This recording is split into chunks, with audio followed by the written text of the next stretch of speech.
Hello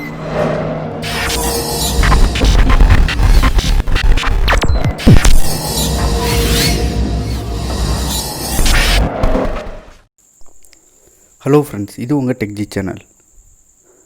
இன்றைக்கி நம்ம Poco M2 bro மொபைலை பற்றி தான் அன்பாக்ஸ் அதுக்கப்புறம் ரிவ்யூ பார்க்க போகிறோம். ஸோ இப்போ நம்மள்ட்ட இருக்கிற யூனிட் பார்த்தோம்னா 6GB 64GB Poco M2 bro. So இதை நம்ம ஃப்ளிப்கார்ட் பிக் பில்லியன் டே சேலில் வாங்கியிருந்தோம். ஸோ இதோட ப்ரைஸ் பார்த்தோம்னா நியர்லி 15,000 ருபீஸ். ஸோ 15,000 ருபீஸ்க்கு இந்த மொபைல் ஒர்த்தா என்னன்றதை பற்றி இந்த வீடியோவில் பார்ப்போம். ஸோ வீடியோவை ஸ்கிப் பண்ணாமல் கடைசி வரைக்கும் பாருங்கள். வாங்க வீடியோக்குள்ளே போகலாம். மொபைல் பாக்ஸை நம்ம இப்போ ஓப்பன் பண்ணிவிட்டு ஃபோனை உள்ளேருந்து எடுப்போம். ஸோ ஃபோனை எடுத்ததுக்கப்புறம் பார்த்திங்கன்னா ஃபோன், அதுக்கப்புறம் யூசர் கைட்ஸ், மேனுவல்ஸ், அப்புறம் ஒரு 33 வாட்டுக்கான ஃபாஸ்ட் சார்ஜரை பாக்ஸ்லேயே ப்ரொவைட் பண்ணியிருக்காங்க. ஸோ போக்கோ ஃபஸ்ட் ஃபாஸ்ட் சார்ஜரை அவங்களோட பாக்ஸ்லேயே இன்க்ளூட் பண்ணியிருக்க மொபைல் இது மட்டும்தான். அதாவது மிட் ரேஞ்சில் 15,000 ரூபா செக்மெண்ட்டில் ஒரு மொபைலில் ஃபாஸ்ட் சார்ஜர் ப்ரொவைட் பண்ணியிருக்காங்கன்னா அது இந்த மொபைல் தான், அதுவும் 33 வாட். ஸோ இப்போ மொபைலுக்கு வருவோம். ஸோ மொபைலில் பார்த்திங்கன்னா Snapdragon 720G, அதாவது 4G மொபைல் தான் இது. ஸோ இதில் டியூவல் சிம்முமே 4G சப்போர்ட் உண்டு. ஸோ அதனால் 2 சிம்முமே நம்ம ஜியோ சிம் யூஸ் பண்ணலாம். ஸோ இதோட ஸ்க்ரீன் பார்த்தோம்னா 6.67 இன்ச்சுக்கான ஃபுல் ஹெச்டி டிஸ்பிளே கொடுத்துருக்காங்க. ஸோ இதில் வந்து டாட் நாட்ச், அதாவது சென்டரில் வாட்டர் ட்ராப் நாட்ச்னு சொல்லுவாங்க, அந்த நாட்ச் ப்ரொவைட் பண்ணியிருக்காங்க. ஸோ இதில் பேட்ரி 5000 mAh இருக்கிறதுனால நம்மளால் கண்டினியூஸாக 13 ஹவர்ஸுக்கு கேம் ப்ளே பண்ண முடியும். 21 ஹவர்ஸுக்கு வீடியோ லைவாக ஸ்ட்ரீம் பண்ணி பார்க்க முடியும்.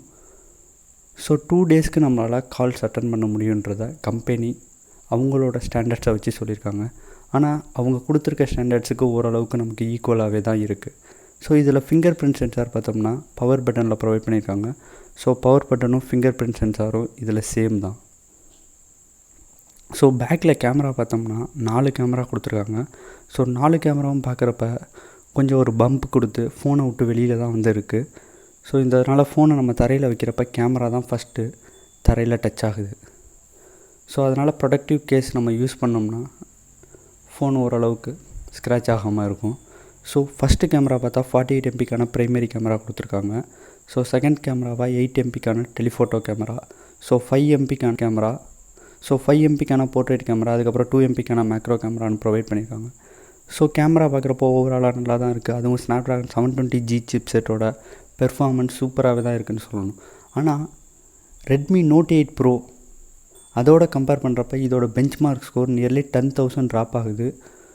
ஸோ இதோட பெஞ்ச்மார்க் ஸ்கோர் பார்த்தோம்னா நியர்லி 2,70,000 வருது. ஆனால் ரெட்மி Note 8 ப்ரோவோடது பார்த்தோம்னா 2,80,000 கிட்ட வருது. ஸோ நியர்லி 10,000 தான் டிஃப்ரெண்ட்டாக இருக்குது. ஆனால் ரெட்மி Note 8 ப்ரோவில் பார்த்தோம்னா MediaTek G90T ப்ராசஸர் தான் கொடுக்குறாங்க. ஸோ இங்கே Snapdragon கொடுத்துருக்கிறதுனால ஓரளவுக்கு நல்லாவே தான் இருக்குது. ஸோ இதில் நார்மலாக C டைப் சார்ஜர் தான் கொடுத்துருக்காங்க. இந்த 33 வாட்டுக்கான ஃபாஸ்ட் சார்ஜரை யூஸ் பண்ணி நம்மளால் 1.5 ஹவர்ஸில் ஃபுல் சார்ஜ் பண்ண முடியுது ஃபோனை.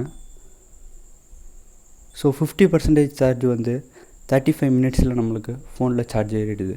ஸோ இந்த ஃபோனில் 3.5mm ஜாக், அதுக்கப்புறம் proximity sensor, infrared sensor, accelerometer sensor, ambient light sensor, gyroscope, அது மட்டும் இல்லாமல் GPS, AGPS, நாவிக் எல்லாமே ப்ரொவைட் பண்ணியிருக்காங்க.